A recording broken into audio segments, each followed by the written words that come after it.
G'day mates, take a look around your house right now. If you're in your 50s or 60s, there is a good chance you're sitting in a 4-bedroom family home. But the kids have moved out. The spare bedrooms are just collecting dust, the garden takes up your entire weekend to mow, and the council rates keep going up every single year. But you have a secret weapon. Because of the massive Australian property booms over the last 20 years, that house is probably worth $1 million, maybe $1.5 million. The dream sounds so simple, doesn't it? You sell the massive house, you buy a nice, easy-to-clean little unit near the beach for half the price. You take the leftover $700 grand, put it in the bank, and you live like royalty for the rest of your life. It is the ultimate Australian retirement plan. But there is a trap, a massive, hidden, government-sized trap. Today, we are looking at the brutal truth about downsizing in Australia.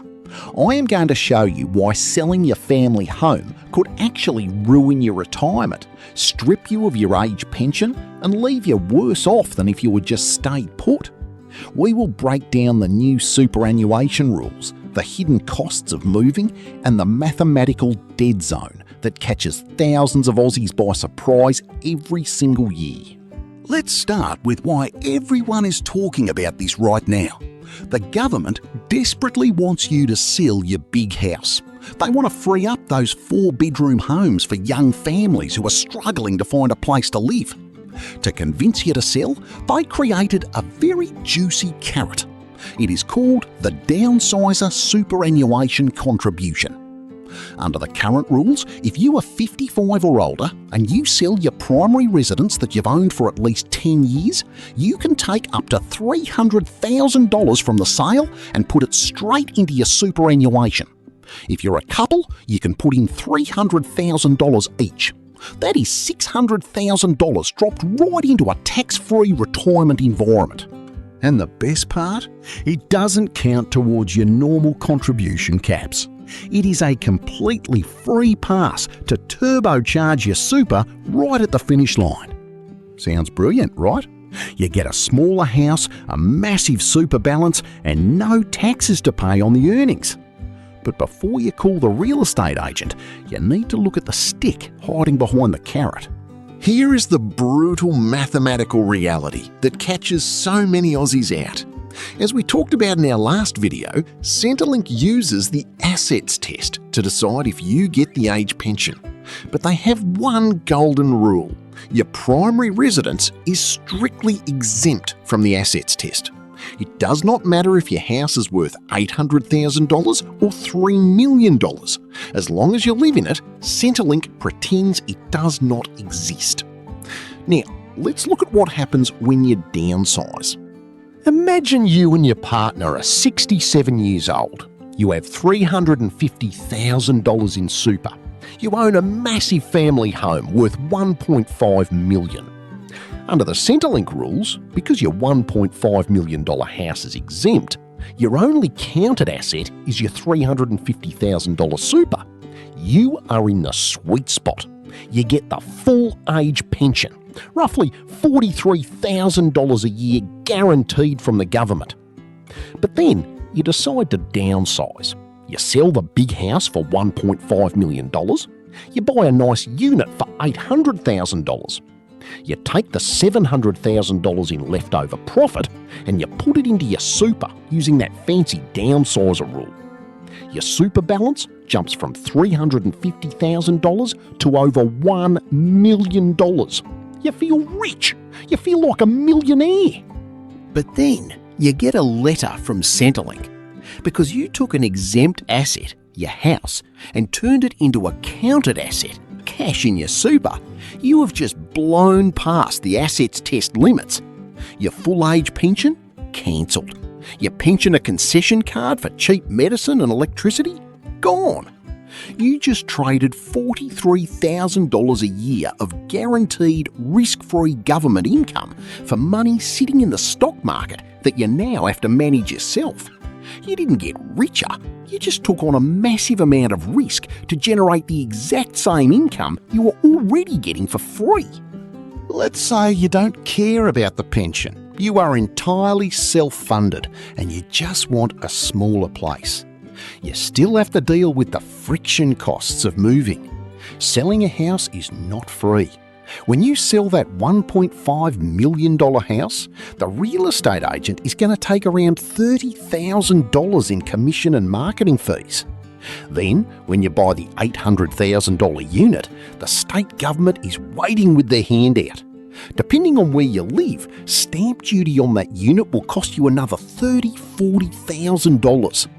Add in solicitor fees, removalists, and buying new furniture that actually fits in a smaller space, and you have just set fire to nearly $100,000 in transaction costs. And then comes the ultimate downsizing trap: strata fees, also known as body corporate. When you owned your own block of land, you were the boss.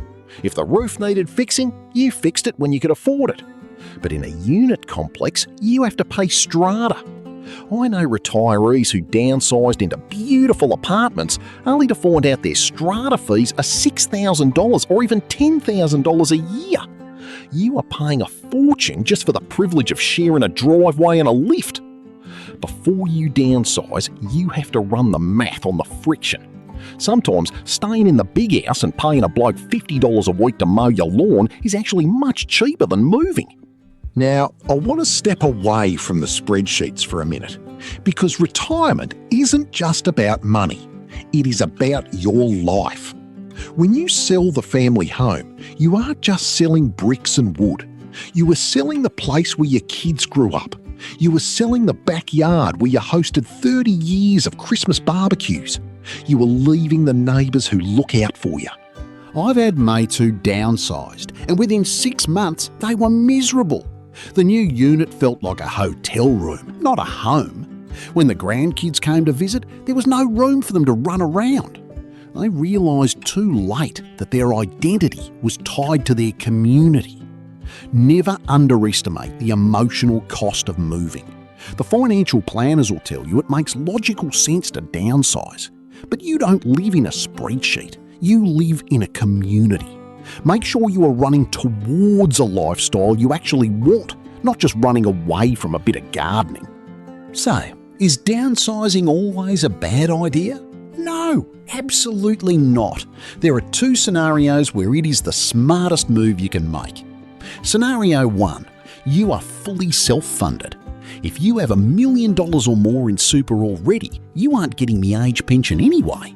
The assets test doesn't matter to you. In this case, selling the big house, banking another $500,000 and living an incredible luxury retirement makes perfect sense. Scenario 2. The house is a burden. If you are living on the age pension, but your massive house is literally falling apart, the roof leaks, the stairs are getting too hard for your knees, and you can't afford the council rates, then you have to move. Your health and safety are worth more than optimising a Centrelink payment. The Australian government wants you to downsize because it solves their housing problem. The real estate agents want you to downsize because it buys their next BMW. But you have to look out for number 1. Before you put a for sale sign on your lawn, you need to sit down and run the raw math. Calculate the stamp duty, look at the strata fees, and most importantly, check exactly what adding that leftover cash to your bank account will do to your age pension. If you convert an exempt asset into a counted asset without a plan, you might just accidentally downsize your actual retirement income. If this video saved you from making a $100,000 mistake, hit that subscribe button. We are building a community of Aussies who refuse to be tricked by the system. Check out the comments below. I guarantee there are folks sharing their own downsizing nightmares and wins right now. I'm the Retired Aussie. Thanks for watching, and I'll see you in the next one.